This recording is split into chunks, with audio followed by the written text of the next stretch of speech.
Welcome to Twilight Tale, a place where history slows down and the noise of the modern world gently fades away. Tonight, we travel back in time to an ancient city preparing for rest. This is Athens, not in the rush of debate or the roar of crowds, but in the final quiet moments of evening, when lantern light softens the streets and even great ideas begin to fall asleep. In this story, there are no battles to follow, no names you need to remember, only the slow rhythm of life as it once moved beneath the stars of the ancient world. If you're listening in bed, allow your eyes to close whenever they feel ready. Let your breathing slow and follow the story at your own pace. This is the last quiet evening in ancient Athens, a true historical moment, told softly for deep and peaceful sleep. The light is leaving the hill. It does not vanish all at once. It loosens its hold slowly, withdrawing from the edges of stone, lingering for a moment on the pale surfaces of marble blocks, set so carefully together that even now they seem to breathe as one body. The Acropolis rises above the city just as it has for centuries, its shape familiar against the sky.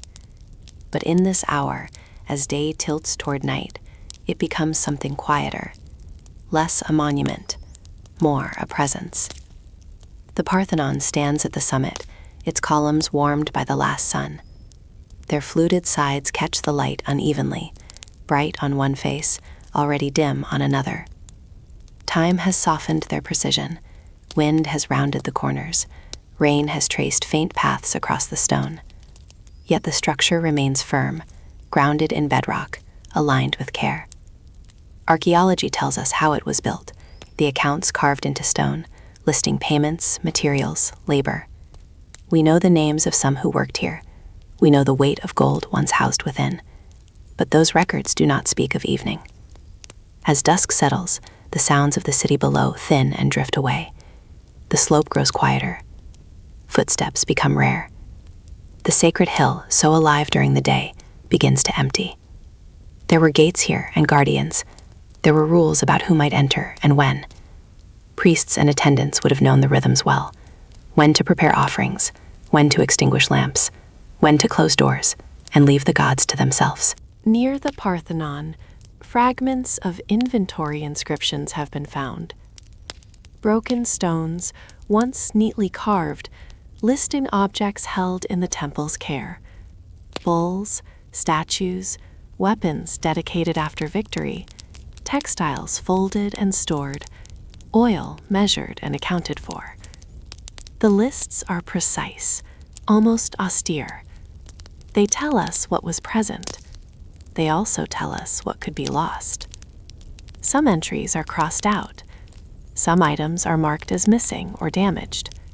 Even in antiquity, absence was noted.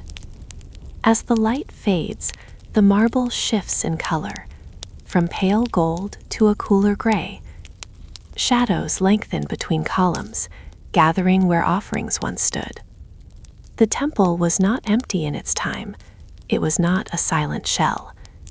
Inside stood the great statue of Athena, fashioned of gold and ivory, her presence intended to command awe. Lamps would have glimmered against polished surfaces. The air would have carried the scent of oil and smoke. But what happened at the end of the day? No text tells us the final sequence. We do not know who lingered longest, or whether anyone paused before leaving. We do not know if prayers were whispered at dusk, or if silence was considered enough. We only know that night came, as it always does, and that the Acropolis was left to the dark. The rock beneath the temples holds older traces. Long before the Parthenon, there were shrines here, some destroyed, some rebuilt. Archaeological layers reveal walls beneath walls, offerings broken and sealed under later stone. the hill has been sacred longer than any single structure.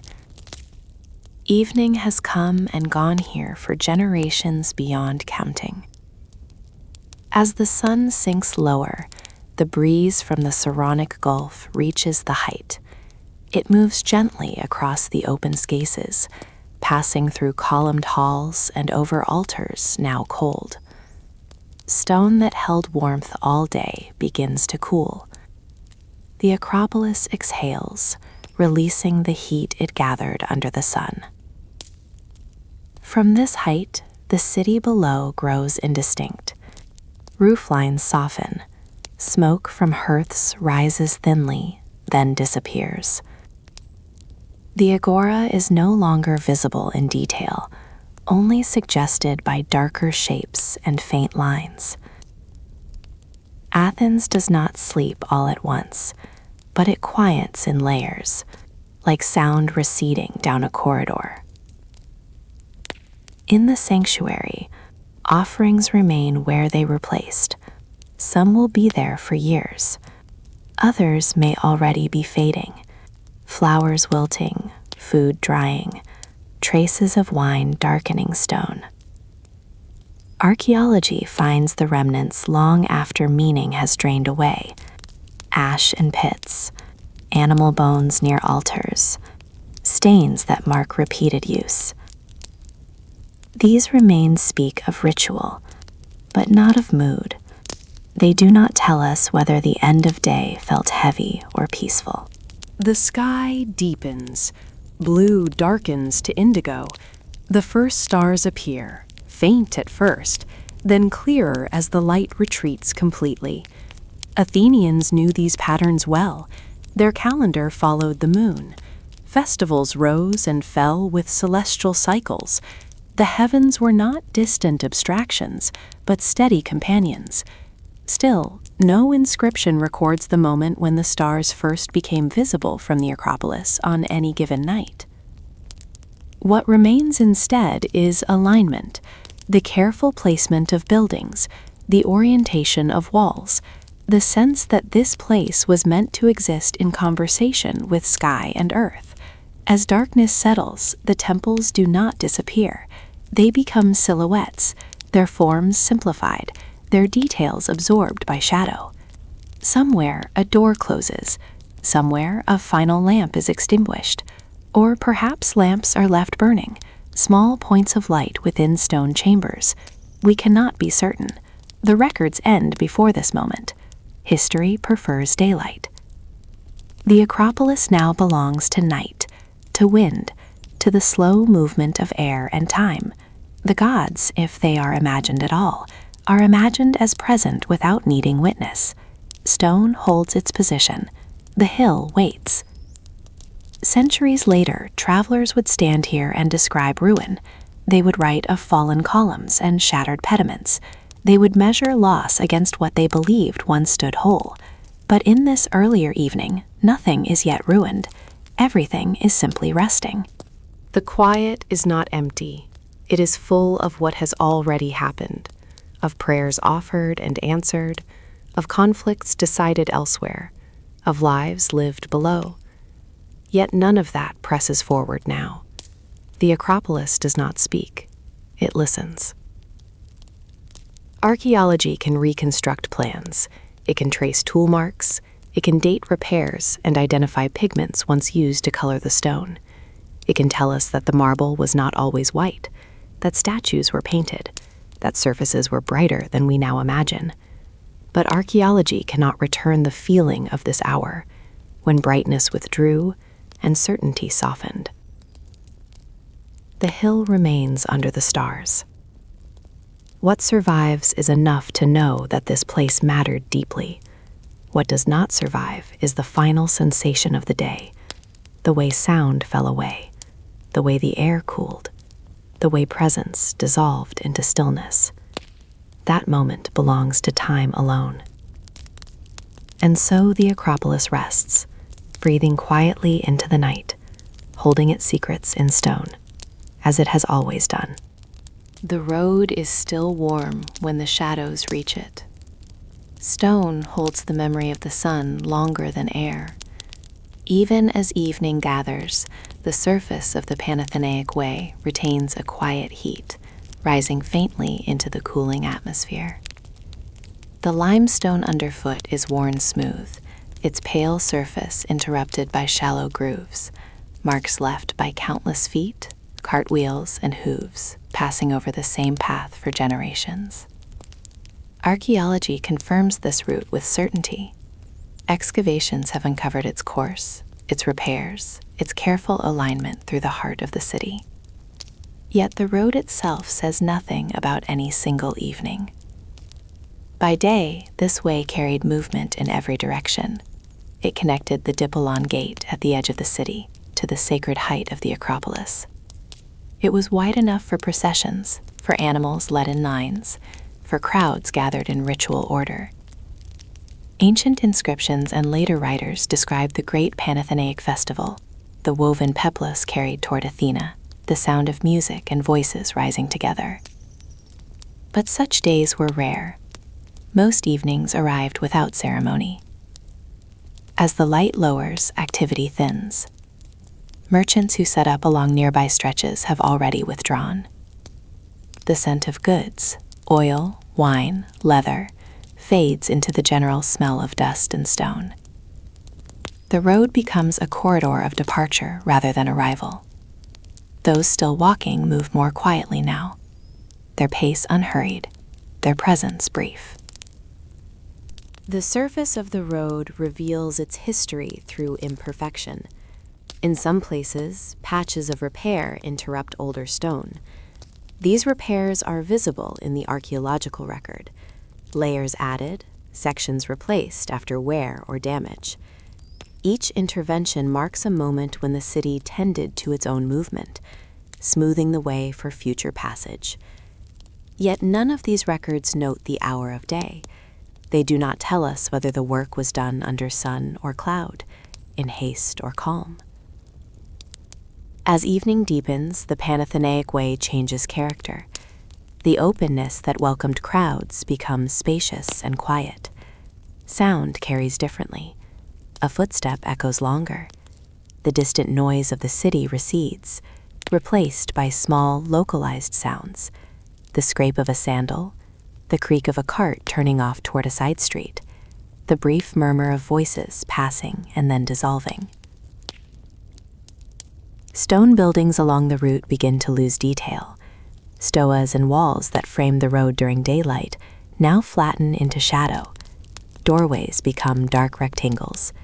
Windows reflect nothing.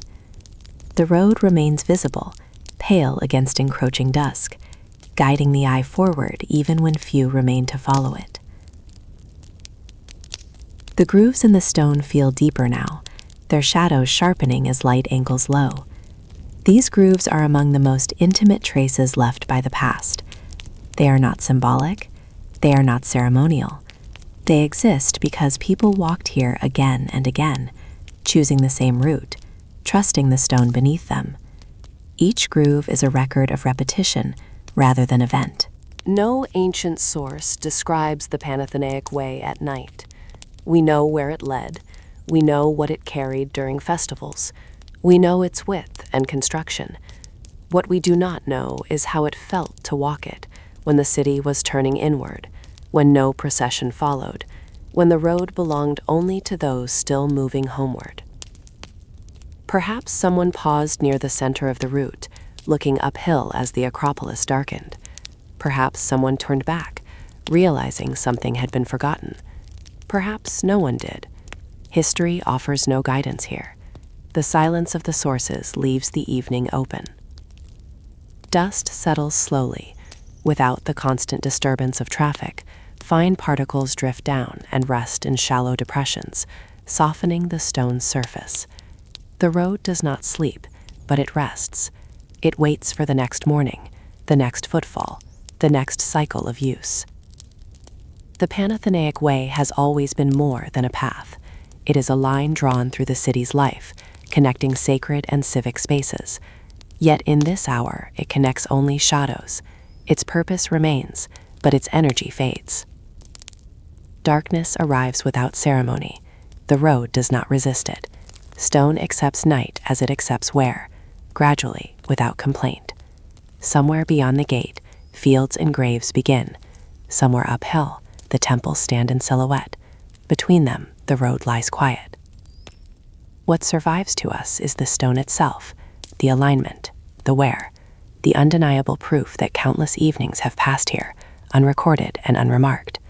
The final footstep of any given day leaves no mark distinguishable from the rest. And so the Panathenaic Way holds its stillness, carrying nothing now but memory pressed into limestone, waiting patiently for movement to return. The flame is small, but it changes everything. A single oil lamp pushes back the gathering dark, its light steady and low. The terracotta body is plain, shaped by a potter's hand and darkened at the spout where soot has gathered over repeated evenings. Lamps like this have been found throughout the agora, uncovered in layers of soil that once held daily life. They are among the most intimate objects archaeology preserves, handled often, repaired when cracked, replaced when broken. They speak quietly of routine. By day, the agora was the city's open heart. Excavation has revealed its edges and rhythms, stoas framing open space, shops aligned in rows, council buildings set apart with careful intention. Inscriptions once stood here, posted for all to read, laws, decrees, civic announcements. Voices filled the space, arguments rose and fell, goods changed hands. Yet none of these activities were meant to last into the night. As evening approaches, the open court empties. Stall by stall, merchants gather their goods.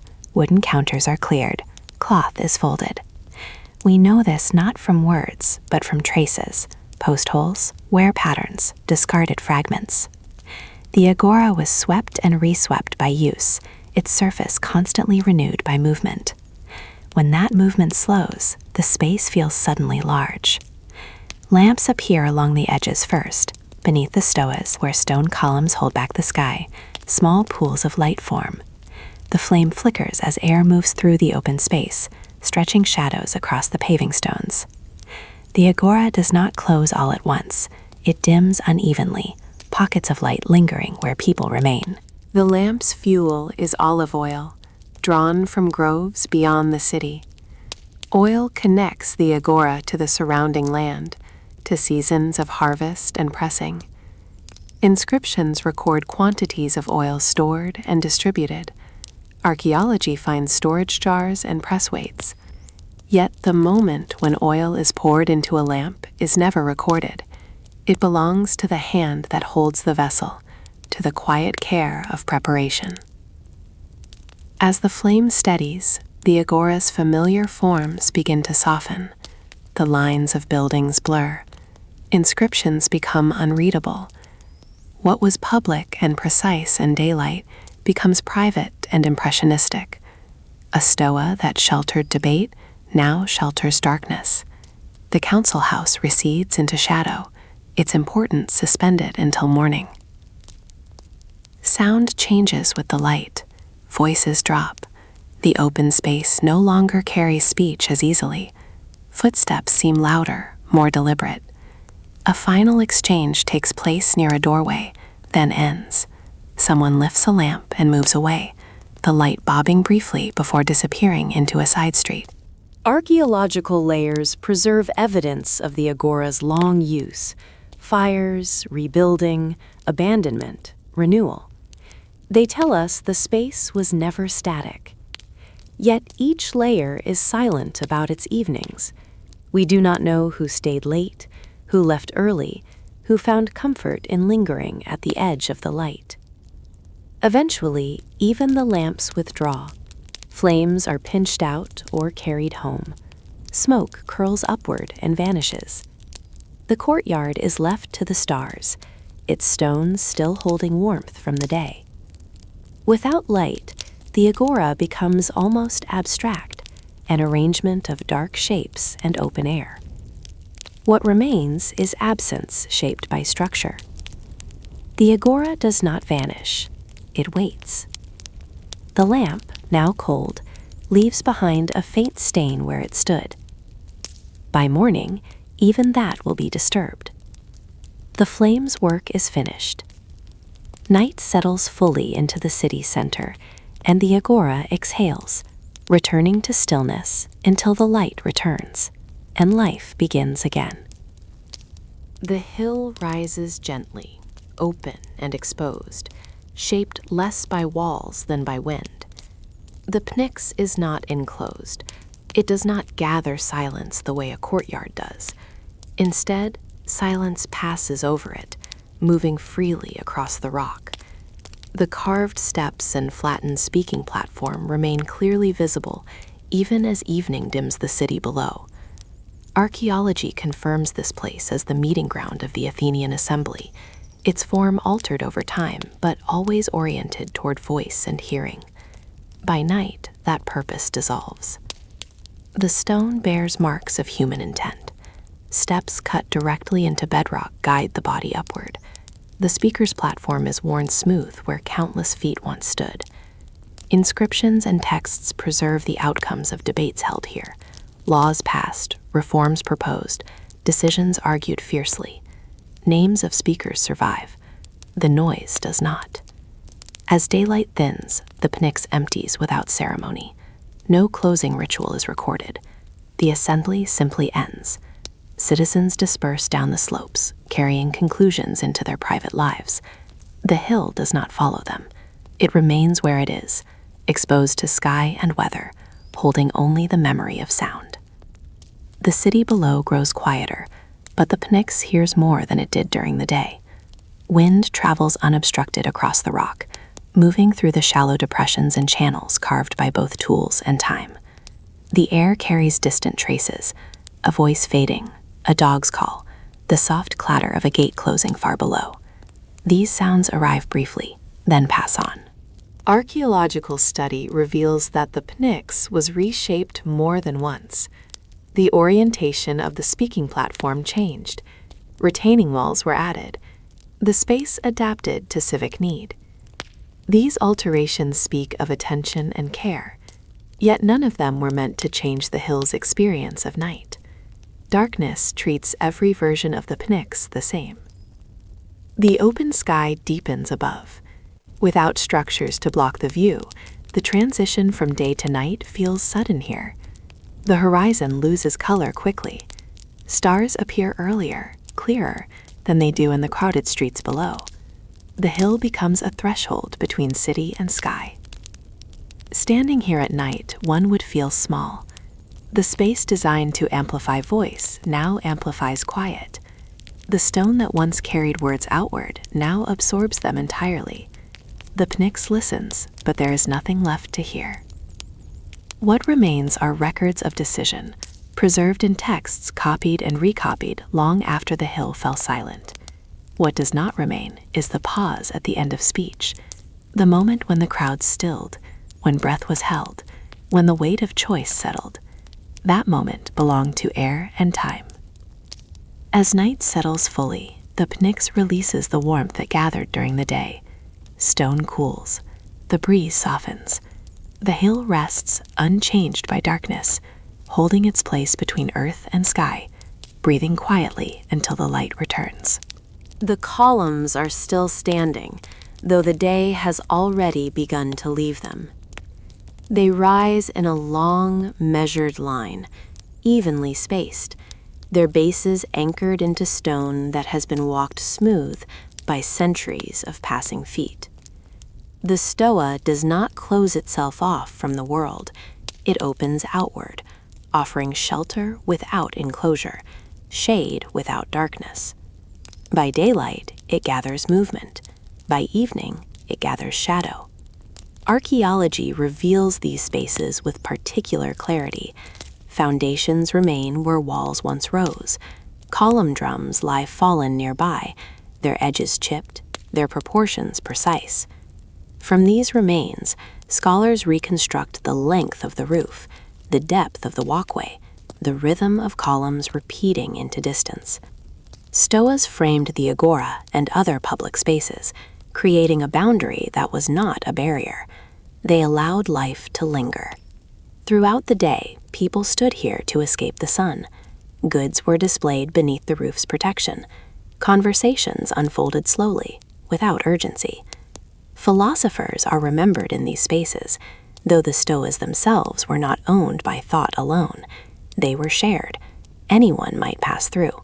Anyone might pause. As evening approaches, the stoa changes its role. Light no longer enters from above with the same strength. The roof casts longer shade.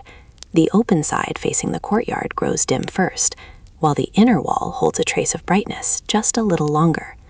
The contrast is subtle but steady. Stone records the transition without comment. The floor beneath the columns shows signs of long use. Wear patterns reveal where people tended to stand, where movement slowed, where weight shifted from one foot to another. In some stoas, small finds have been recovered, coins dropped and never retrieved, fragments of pottery broken underfoot, bits of metal worn smooth by handling. These objects tell us the stoa was not ceremonial, it was habitual. Inscriptions mention stoas by name. They record repairs after damage, funding for reconstruction, dedications made by benefactors. One stoa replaces another, larger or finer, yet the function remains consistent. Shelter, continuity, a place to remain when one is not yet ready to leave. At dusk, the last of the day's gatherings loosen and disperse. Voices soften, groups thin to pairs, then to individuals. Someone lingers beneath the roof, perhaps waiting for a companion, perhaps simply enjoying the pause between public obligation and private life. The stoa permits this lingering. It does not demand explanation. The shadows beneath the roof deepen gradually. Columns that once cast narrow lines of shade now merge with them, becoming darker forms against darker ground. The repetition of vertical stone creates a quiet visual rhythm, calming in its predictability. The eye follows the line until it dissolves into dimness. Sound behaves differently here as light fades. The roof contains echoes briefly, then releases them. Footsteps resonate softly, then vanish. The stoa does not amplify sound the way a theater does. It absorbs it. Conversations fade without effort. We know from texts that stoas were places of meeting and thought, yet these accounts rarely describe the time of day. They preserve ideas spoken here, not the silence that followed them. They remember argument and instruction, not the moment when discussion ended and nothing more needed to be said. As night advances, the stoa becomes a threshold. Beyond the columns lies the open darkness of the courtyard. Behind them, the inner wall reflects what little light remains. The space feels suspended, neither fully inside nor fully out. This in-between quality is its nature. Archaeological layers show that stoas were repaired many times. Fires blackened stones, earthquakes shifted foundations, new columns replaced old, yet the basic form persisted across generations. Evening came to each version alike, settling into the same shapes, filling the same intervals between stone. Eventually, there is no one left beneath the roof. Lamps that once glowed here are gone or extinguished. The stoa holds only shadow now, thick and even. The columns stand quietly, their purpose fulfilled simply by remaining upright. The city beyond is still present, hearth smoke rising, distant movement continuing, but the stoa does not participate. It has withdrawn from the day. What it offers now is rest, not activity. No record marks the final evening of any stoa's use. Some were abandoned gradually, their roofs collapsing, their stones were used elsewhere. Others stood longer, adapting to new centuries and new needs. Yet each one knew countless nights like this, when shadows rested between columns, and nothing more was asked of the space. Stone cools, air settles. The stoa waits without expectation, holding its silence gently, until light returns and the shadows release their claim. The city thins here.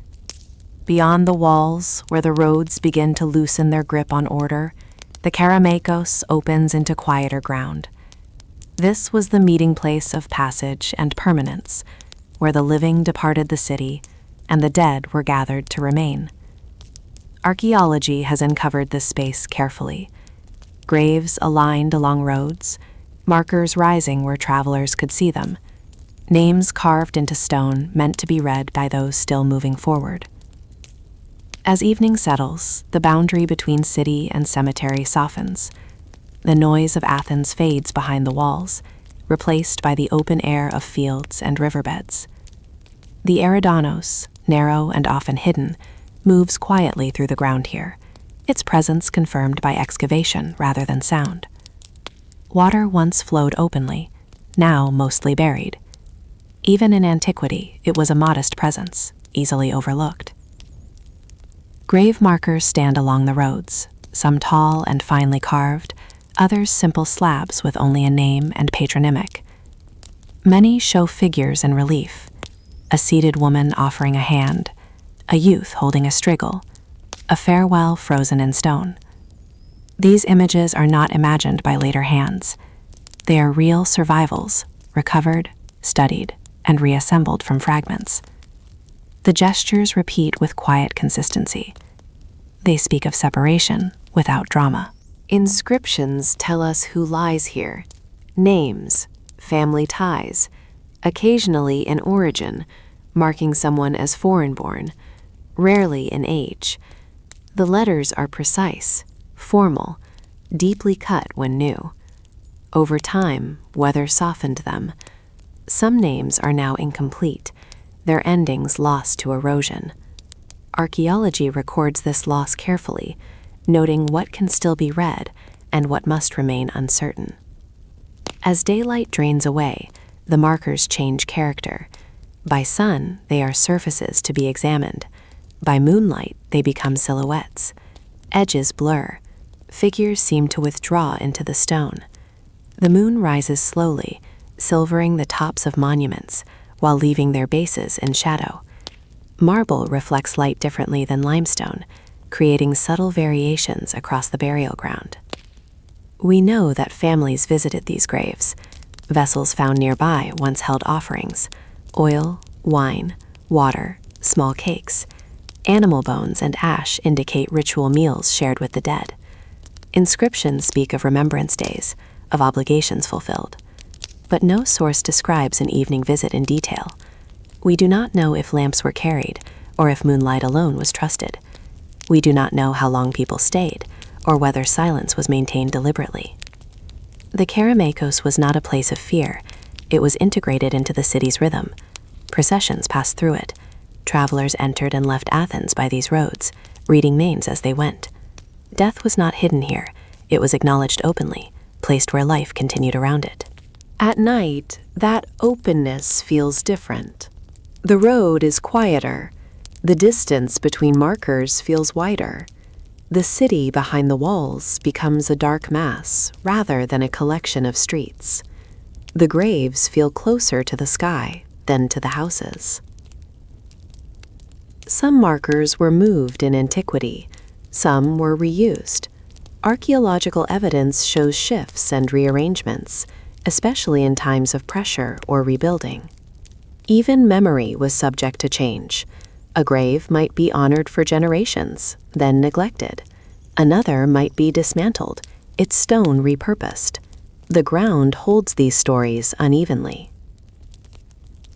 Moonlight traces the carved folds of stone garments. Hands extended in farewell catch light briefly, then recede. The faces, often idealized, lose individuality in shadow. What remains is posture, not expression.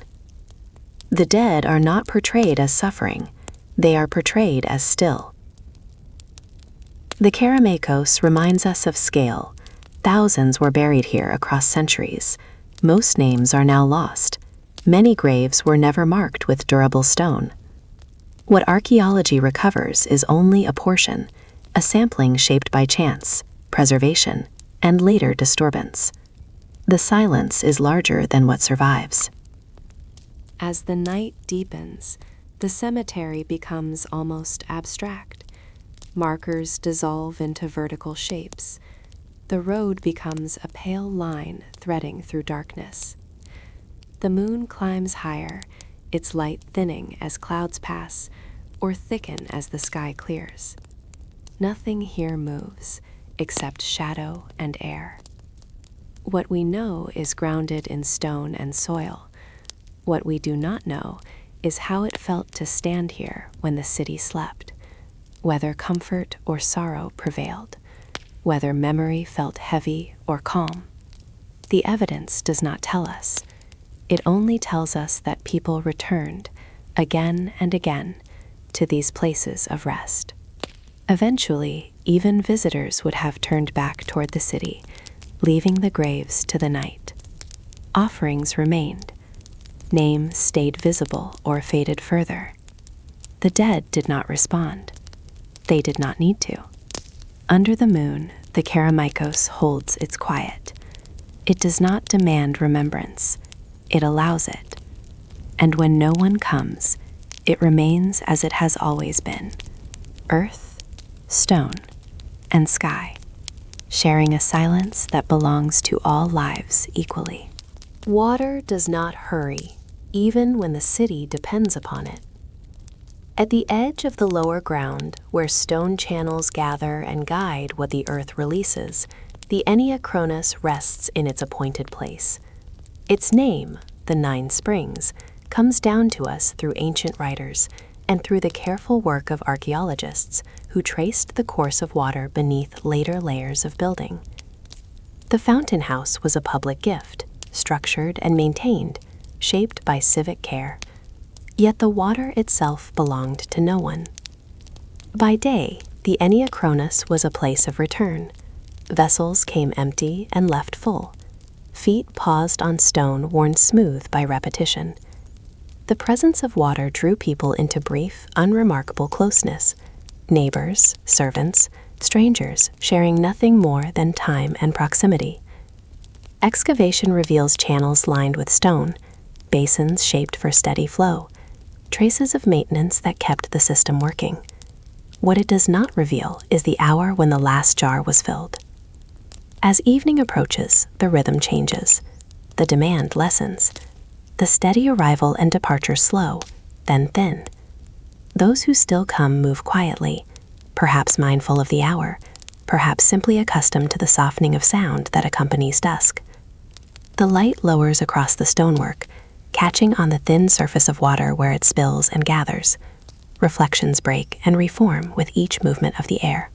The fountain does not close. There are no doors to shut, no lamps to extinguish. Water continues, whether attended or not. Its sound becomes more noticeable as voices recede, a constant, gentle repetition that fills the space without effort. Archaeology confirms the engineering that made this possible. Gradients carefully calculated, channels sealed and repaired, stones shaped to resist wear. The sound we imagine now is grounded in structure, not fantasy. Inscriptions record civic concern for water. Repairs were funded, routes were protected. Supply mattered deeply in a city where dry seasons were long and rainfall uncertain. Yet these records are administrative, not intimate. They tell us who paid, not who waited. They do not tell us how it felt to stand here when the day was done, listening to water that would still be flowing long after one had gone. As darkness gathers, the Enneacronis becomes a place apart. Without the press of bodies, the space feels larger. The stone channels appear darker, their edges softened by shadow. The water's surface reflects what little light remains, a pale ribbon that shifts and trembles. If the moon is present, it finds the water easily, breaking itself into fragments across the moving surface. The Eridanos, modest and often hidden, connects to this system. Archaeology has traced its course, sometimes open, sometimes enclosed, its presence subtle, even in antiquity. Water in Athens was rarely dramatic. It did not roar or flood with regularity. It persisted. It waited. One can imagine the final evening visitor pausing longer than necessary, letting the jar fill slowly, hands resting on cool stone. Or perhaps no one came at all. The evidence does not insist on either version. It only confirms that the fountain remained, functional and unattended, its purpose fulfilled simply by continuing. Night deepens. The city nearby withdraws into private spaces. Lamps glow behind walls. Voices fade. The fountain hears these changes without responding. Its sound does not rise or fall with human presence. It marks time differently, not by hours, but by flow. Archaeological layers show that the Anachronos, like all structures, was altered. Channels shifted. Surrounding buildings changed. At times, water routes were redirected or buried. Yet for long stretches, the fountain endured as a stable point in the city's life. Evening returned to it again and again, unchanged in character, if not in detail. The water cools as air cools. Stone releases the heat it held during the day. The sound becomes sharper in the stillness, each small movement distinct. Drops strike stone and separate again, never identical, never ending. The fountain does not mark the passage from day to night. It simply continues through it. What remains uncertain is how people felt about this persistence. Did it bring comfort? Did it fade into habit? Did anyone ever stand here at night and listen deliberately, aware of the quiet surrounding them? No source records such moments. Archaeology offers structure without sentiment. Eventually, even the idea of waiting loses meaning. Water does not anticipate. It does not remember. It flows because it must, because stone and gravity guide it so. The Anachronos at night is neither busy nor abandoned. It exists in a state between use and neglect, held steady by design. By morning, vessels will return, footsteps will gather again. The fountain will resume its role as a meeting place, its sound absorbed into the larger noise of the city. But for now, in this hour of thinning light and deepening quiet, water waits, not for hands, not for voices, but for nothing at all. It is enough that it flows. The street does not tell you what happens inside. Stone walls line the narrow way, their surfaces plain, their entrances modest. A doorway opens briefly as someone passes through, then closes again, returning the street to its quiet. Archaeology reconstructs these houses from foundations and thresholds, from drains and hearths, from the patient alignment of stones set close to the ground. What rises above is largely gone. What remains is enough to know how inward these spaces were meant to be. Beyond the door, the noise of the city softens immediately. The house turns its attention toward itself. Most Athenian homes were organized around a central courtyard, open to the sky, yet enclosed on all sides. Here, light lingered longer than in the street, reflecting off pale walls and packed earth floors. By evening, that light thinned and withdrew upward, leaving the courtyard in shadow. Archaeology shows us the arrangement of rooms, spaces for storage, for cooking, for sleeping. The hearth was central, its location marked by ash and charcoal pressed into the soil. Pottery fragments speak of meals prepared and shared. Loom weights found near walls suggest cloth worked slowly, patiently. These objects confirm activity, repetition, domestic rhythm. They do not record the end of the day. As evening settles, movement within the house slows. The last tasks are completed without hurry. Water vessels are set down. Food is cleared away.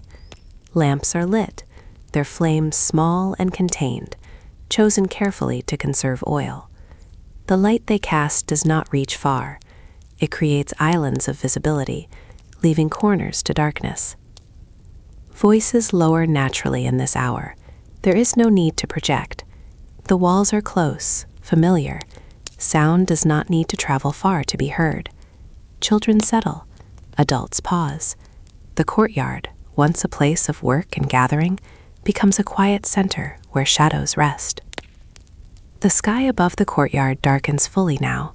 Stars appear, framed by the straight lines of the roof edges. From within the house, the heavens feel close, a square of night suspended overhead. Athenians track time by the moon and stars, but here, time is measured differently, by fatigue, by habit, by the body's need for rest. Archaeological remains reveal that houses were not uniform. Some were larger, with more rooms and finer materials. Others were modest, tightly arranged, yet all turned inward. Privacy was not created by distance, but by enclosure. Evening emphasized this inwardness, drawing attention away from public life and toward what was shared within the walls. No texts describe bedtime routines in detail. We infer them from necessity rather than narrative. Lamps would have been placed where they were least likely to be knocked over, doors secured, animals brought inside or settled nearby. The house prepared itself to remain still until morning. Outside, the city continues faintly. A distant footstep, a muffled voice, the occasional sound of water moving through a drain. But these sounds arrive softened, filtered through walls and habit. Inside, the house breathes evenly. The courtyard holds the day's warmth longer than the rooms beyond. Stone and packed earth release heat slowly. Those who remain awake might sit quietly, letting the warmth linger, watching the lamplight tremble against plastered walls. Nothing requires attention now. The city's demands have receded. Archaeology tells us where people slept. Small rooms, simple spaces, sometimes shared. Bedding rarely survives, but impressions and associated finds suggest mats and blankets laid out each night and gathered each morning. Sleep was not elaborate. It was necessary. The final lamp is extinguished, or perhaps left burning low, its flame carefully trimmed. Darkness settles fully inside. The house becomes a shape rather than a series of rooms. Breath and movement continue quietly, unrecorded.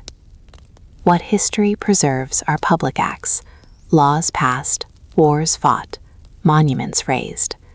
What it rarely preserves is this, the stillness of ordinary lives at rest. The moments when nothing was decided, nothing declared, nothing witnessed beyond the household itself. The courtyard remains open to the sky, holding the night without comment. The stars shift slowly overhead. Somewhere beyond the walls, the Acropolis stands dark against the sky. But here, that presence feels distant. The house contains its own small universe. Eventually, sleep arrives. It does not announce itself. It spreads gradually, like darkness earlier, settling into corners and spaces until the house is quiet throughout. The city rests in fragments, each household enclosed, each courtyard holding its own silence. By morning, the doors will open again. Light will return. The routines will resume. Archaeology will one day uncover the traces of these lives, but not their dreams, not their final thoughts before sleep. For now, beyond the courtyard door, silence is complete. The stone remembers sound longer than the air does. Even after the last voice has faded, the theater of Dionysus holds a trace of what has been spoken. The curved rows of seats descend patiently toward the circular floor below, each tier cut and set with care.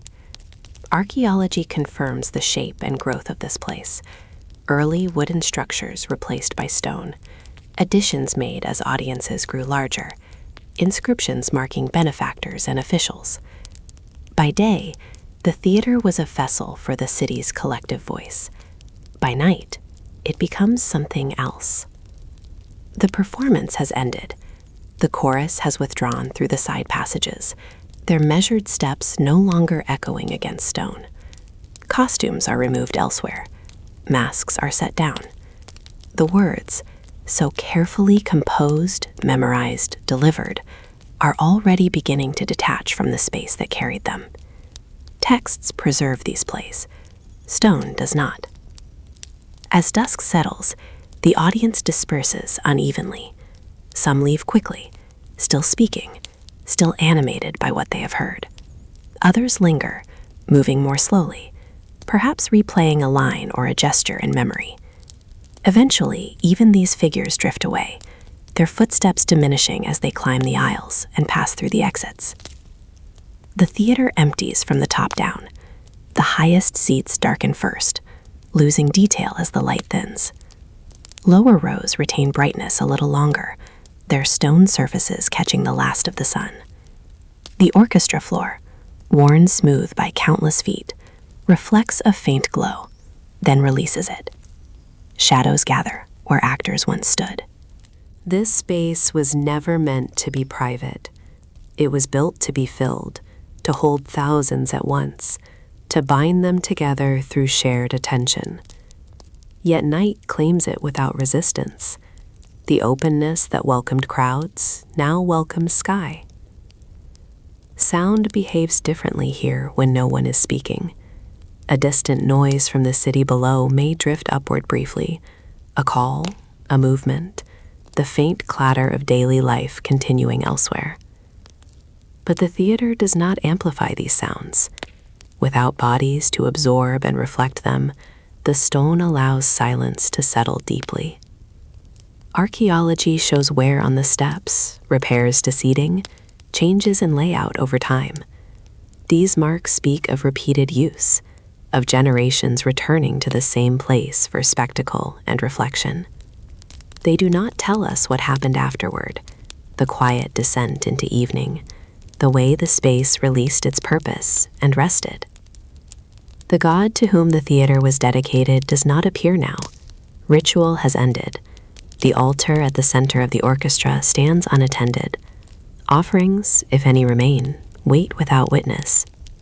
Moonlight may reach the lower seats, tracing pale lines across stone, but much of the space lies in shadow. Texts preserve applause, argument, laughter, grief. They do not preserve the pause after.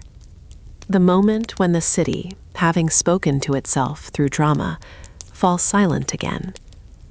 That silence belongs to the architecture alone. As night deepens, the theater becomes almost indistinguishable from the hillside that holds it. Its form remains, but its function dissolves. The stone cools evenly. The air stills. The great bowl of seats holds nothing now but darkness and sky. By morning, the space will awaken again, not with performance, but with light. Visitors may pass through. Preparations may begin for another day, another gathering. But for this hour, the theater rests. What survives is enough to know that voices once filled this place, that meaning was shaped and shared here. What does not survive is the feeling of the last quiet moment, when the chorus had gone, the audience had departed, and the theater listened only to itself. Stone does not sleep, but it waits. The city grows lighter as the sky grows dark. As lamps are extinguished and voices withdraw behind walls, Athens loosens its hold on the ground and turns, quietly, upward. The night sky opens above roofs and hills, above temples and courtyards, or law. Fragments of calendars survive, stone inscriptions marking months, sacred days, festival cycles. They align civic life with the moon's passage, with phases counted carefully and observed collectively. Archaeology confirms the presence of such calendars in public spaces. We know the names of months, we know which nights were considered auspicious, which demanded restraint, which welcomed celebration. But calendars describe structure, not sensation. They do not tell us how the sky felt when the city fell quiet. From rooftops and open courtyards, stars emerge gradually. The brightest appear first, steady and unmoving to the eye. Others follow as darkness deepens, filling the space above with patterns that Athenians recognized but did not map in the modern sense. They named some constellations, they told stories about them. They used them to mark seasons and navigation. Yet for most people, the stars were not objects of study. They were presents. The Acropolis, now a dark mass against the sky, no longer draws attention to itself. Its outline is familiar enough to fade from notice. The hills around the city settle into shadow. What dominates is the openness above, the sense of distance and scale that night brings without effort. Ancient writers speak of celestial order, of harmony, of cycles that repeat beyond human control. Philosophers debated the nature of the heavens, whether they were fixed or mutable, divine or mechanical. These debates survive in texts. What does not survive is the ordinary moment, when someone lay awake, listening to the city's silence, and noticing the stars without analysis or ambition. The moon, if present, alters everything. Its light washes the city unevenly, brightening pale stone and leaving earth darker. Shadows sharpen and soften with its movement. The moon governed time directly. Months began with its appearance, festivals aligned to its phases. Yet the moon was also intimate, close enough to feel companionable. Its light entered homes through courtyards and doorways, touching floors and walls gently.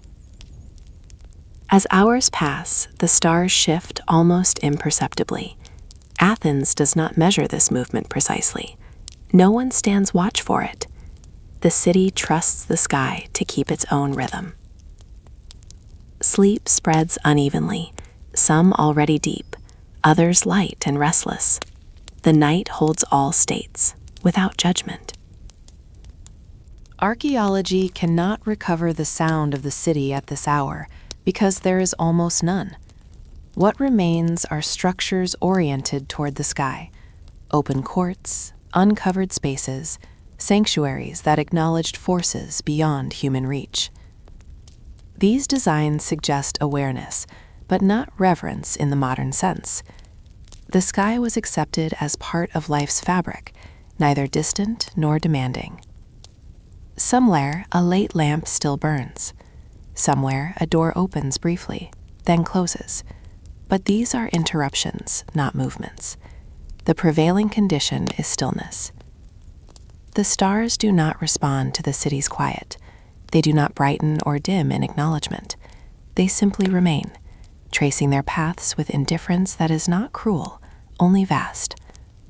Athens, for all its thought and ambition, is small beneath them.